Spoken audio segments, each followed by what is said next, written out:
নমস্কার, নিউজ স্পোর্টসে আপনাদের স্বাগত।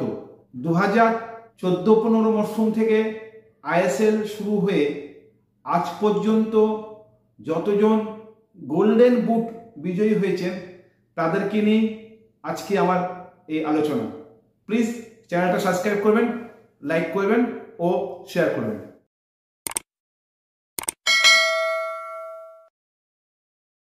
প্রতি বছর সর্বোচ্চ গোলদাতাদের গোল্ডেন বুট দেওয়া হয়। আইএসএলে এখন পর্যন্ত যারা গোল্ডেন বুট বিজয়ী হয়েছেন 2014 সালে, 2010-এ ফিফা বিশ্বকাপের তারকা অ্যালান ওবামার চেন্নাই এফসির হয়ে আইএসএল খেলে 11 ম্যাচে 8 গোল দেন। 2015 স্টিফেন মেন্ডেজা। পরের বছরও চেন্নাই এফসির 16 ম্যাচ খেলে 13টা গোল দিয়ে গোল্ডেন বুট বিজয়ী হন স্টিফেন মেন্ডেজা। উনি কলম্বিয়ার তারকা ফুটবলার ছিলেন। 2016 মার্সেলো পেরেইরা 10টি গোল ও 5টি অ্যাসিস্ট করে তিনি দিল্লি ডায়মন্ডসকে আইএসএল এর সেমিফাইনালে তোলেন। 2017-18 ফেরান কোরোমিনাস,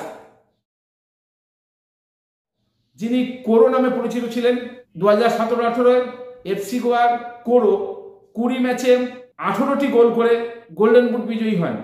2018-19 পরের বছরও ফেরান কোরোমিনাস বা কোরো এফসি গোয়ার হয়ে 20 ম্যাচে 16টি গোল করেন। তিনি পরের বছরও দ্বিতীয়বার গোল্ডেন বুট বিজয়ী হন। 2019-20 নেরিজোস ভালকিস চেন্নাই এফসি। ওই মরশুমে তিনি রয় কৃষ্ণ এবং বার্থেলমিউ ওবগেচে তিনজনই 15টি গোল দিয়েছিলেন, কিন্তু বেশি অ্যাসিস্ট ও কম ম্যাচ খেলায় নেরিজোস ভালকিস গোল্ডেন বুট বিজয়ী হন। 2020-21 ইগোর অ্যাঙ্গোলা এফসি গোয়ার হয়ে 21টি ম্যাচ খেলে 14টি গোল তিনি দিয়েছিলেন, কিন্তু সেই মরশুমে তিনি ইগোর অ্যাঙ্গোলা, রয় কৃষ্ণ দুজনেই 14টি গোল করলেও কম ম্যাচ খেলার দরুন ইগোর গোল্ডেন বুট পান। 2021 বার্থেলমিউ ওবগেচে হায়দ্রাবাদ এফসির হয়ে তিনি 37 বছরে 20 ম্যাচ খেলে 18টি গোল করেন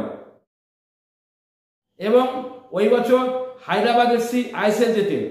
2022-23 দিয়াগো মৌরিসিও 2022-23 দিয়াগো মৌরিসিও ওডিশা এফসির হয়ে 25 ম্যাচে 20টি গোল করেন এবং 4টি অ্যাসিস্ট করেন। 2023-24 দিমিত্রিওস দিয়ামন্তকোস কেরালা এফসির হয়ে 17 ম্যাচে 13 গোল এবং রয় কৃষ্ণ 25 ম্যাচে 13 গোল করলেও কম ম্যাচ খেলায় দিমি গোল্ডেন বুট পান। 2024 আলাউদ্দিন আজেরাই এই মরক্কান নর্থ ইস্ট ইউনাইটেড হয়ে 25 ম্যাচ খেলে 23টি গোল এবং 7টি অ্যাসিস্ট করেছেন।